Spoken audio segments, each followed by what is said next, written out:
Selamat datang di Fakultas Pertanian Universitas Muslim Indonesia. Sejak tahun 1987 hingga saat ini, telah melahirkan ribuan alumni yang tersebar di berbagai sektor, baik swasta maupun pemerintah. Fakultas Pertanian terdiri dari dua program studi, yakni Prodi Agroteknologi dan Prodi Agribisnis.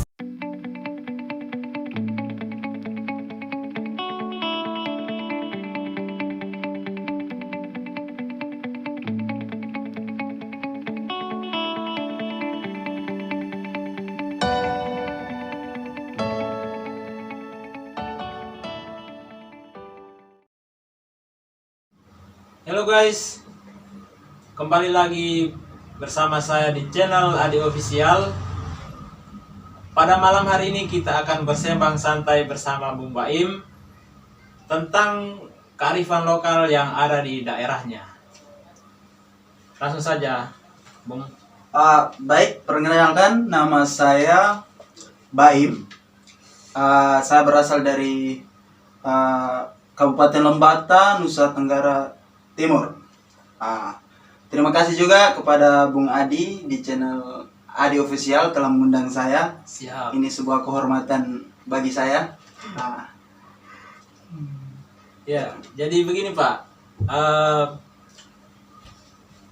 Pada kesempatan ini kita akan mengupas tuntas tentang kearifan lokal di daerahnya Bapak. Pertama-tama yang mau saya tanyakan di sini ya Pak, kearifan lokal apa saja yang ada di daerah Bung? Baik, kearifan lokal yang ada di daerah saya yakni ada beberapa bidang, yakni ada di bidang kelautan, ada di bidang pertanian, dan yang paling mencolok yakni di bidang kesenian. Keseniannya Pak. Ya, kalau di bidang pertanian itu ada yang namanya tradisi-tradisi atau ritual-ritual menanam, ritual panen. Dan kemudian kalau di kelautan itu ada yang namanya tradisi menjaga laut. Nah, tradisi menjaga laut ini bagaimana upaya masyarakat lokal untuk menjaga kelestarian organisme-organisme yang ada di laut. Terus yang di bidang kesenian ini yang paling mencoloknya, yang paling trending ya saat ini, paling trending. Yaitu di tenun ikat. Tradisi tenun ikat lokal dari Lembata. Tenun ikat. Ya. Itu tenun ikat ini masih berlaku di keluarganya Abang. Maksudnya tradisi ini Ya. masih berkembang di keluarganya. Ya, alhamdulillah. Tradisi tenun ikat ini untuk di keluarga saya masih diterapkan, masih dilestarikan. Karena begitu pentingnya perannya sarung adat ini kepada adat istiadat yang ada di daerah saya. Ya, seperti itu, Bung. Kira-kira motifnya ada beberapa motif di sana. Kalau untuk dikategorikan beberapa motif ini ada yang namanya di sana kan dibilang watek atau kewatek. Ada beberapa kategori yakni yang pertama itu ada ohin, kemudian ada hebaken, topon, dan watan, dan yang untuk spesial untuk kaum lelaki yakni knowing. Knowing. Dari beberapa yang saya sampaikan ini bahwa ada beberapa yang nilainya itu masih secara tradisional. Jadi dibuat secara tradisional, yakni ohin, topon, dan hebakan tadi. Ada juga yang masih dilakukan secara tradisional namun sudah menggunakan bahan-bahan yang bisa dikatakan bahan-bahan pabrik. Contohnya benang pabrik, pewarnanya. Namun ada beberapa yang saya katakan yang utamanya tadi kayak ohin, hebakan, dan topon ini dilakukan secara tradisional dan bahan-bahannya itu alami. Baik pewarna, dan pewarnanya dihasilkan dari akar-akar pohon tertentu. Ada yang namanya taum, dari akar taum dan daun taum dijadikan pewarna dasarnya. Seperti itu. Kalau pasaran tenunnya bagaimana di sana? Kalau kita bicara tentang pasaran tenunnya, ya sekarang kan trending ya. Sangat trending sekali nih yang namanya sarung adat, khususnya di daerah NTT. Untuk di daerah saya, ya untuk peminatnya bukan dari segi lokal, Ya. tapi sudah mencapai ke mancanegara. Kunjungan-kunjungan turis yang datang mempromosikan ke negara-negaranya. Ya. Sehingga permintaan untuk mancanegara itu sangat besar. Tetapi untuk pemasaran lokalnya itu sudah pasti karena kebutuhan adat, kebutuhan sebuah pelaksanaan tradisi, keikutsertaan sarung adat ini dalam sebuah tradisi adat di sana. Seperti itu, Pak. Bagaimana pandangan Bung tentang seberapa pentingnya Ya. tradisi ini? Kalau menurut saya ya, Bung, ini harus tetap dilakukan. Yang namanya regenerasi harus paham tentang ini. Dan harus bisa mempraktekkan, bisa melakukan atau bisa menenun. Karena apa?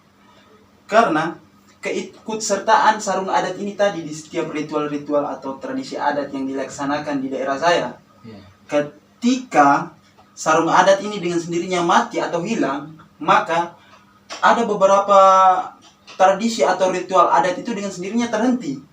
Karena tadi keikutsertaannya ini penting. Contohnya kayak kawin mengawin, kayak di sana kan belisnya gading.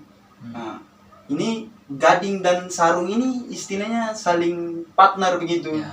Nah, jadi begitu, maharnya harus diikutsertakan. Pokoknya sarung adat ini keikutsertaannya kepada ritual-ritual adat dan apa saja yang dilakukan di adat itu sangat penting. Ya, seperti itu, Bung. Upaya apa saja yang dilakukan masyarakat untuk mempertahankan tradisi ini, Pak? Kalau kita berbicara tentang upaya masyarakat, yang terutamanya masyarakat lokal yang di daerah saya, terkhusus di desa saya, Desa Lamawara, Ya. di Ilape itu, mereka melakukan yang namanya atau membentuk sebuah kelompok, beberapa kelompok lah, kelompok tenun ikat ini, yang memfokuskan tidak hanya pada pemasaran, tetapi mereka menciptakan sebuah program yang namanya belajar atau diajar kepada generasi muda. Jadi mereka menarik anak-anak SD, SMP, baik laki-laki atau perempuan, yang pada intinya perempuan lebih mencolok. Jadi mengajarkan mereka bagaimana menenun ikat, terus menyampaikan mereka tentang seberapa pentingnya tenun ikat ini. Jadi ada beberapa generasi yang diterapkan program ini ke tiap kelompok itu sudah berhasil. Berhasil, ada beberapa generasi yang sudah bisa menenun. Ya. Dan kemudian kalau secara pemerintahan ya, Bung, kalau kita bicara secara pemerintahan, palingan saya lihat diadakannya kayak karnaval atau kayak apa ya, acara-acara tradisional atau acara-acara yang berbau tradisi lah. Ya, palingan hanya mempromosikan seberapa pentingnya itu tenun ikat. Tapi kalau secara lokal ya palingan diupayakan untuk bagaimana meregenerasikan itu. Oke, baik. Terima kasih kepada Bung Baim Ya. Telah menjadi narasumber di topik yang sangat seksi kali ini. Terima kasih banyak, Pak. Ya. You're welcome. Siap.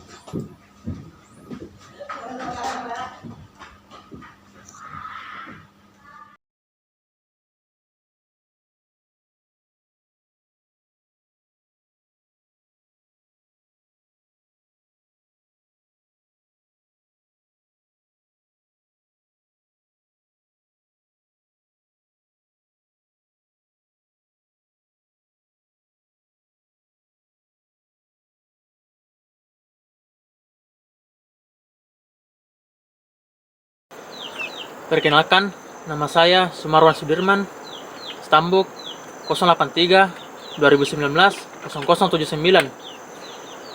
dari Universitas Muslim Indonesia, Fakultas Pertanian, jurusan Agribisnis.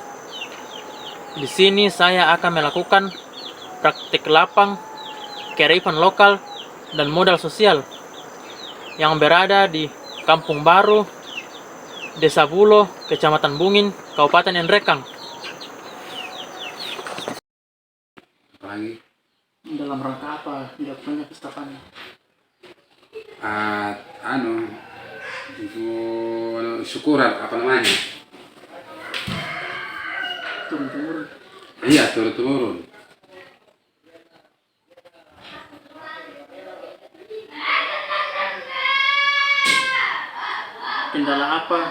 Kendala apa yang sering terjadi dalam pelaksanaan pesta panen? Itu kendalanya itu kalau misalnya kan kalau kegagalan itu apa namanya ya pesta panen. Kendalanya kan biasanya itu kalau hasilnya tidak memuaskan, itulah biasa tidak dilaksanakan itu pesta panen. Upaya yang dilakukan dalam mempertahankan kearifan lokal pesta panen ini. Masyarakat itu mempertahankan itu adat istiadatnya itu.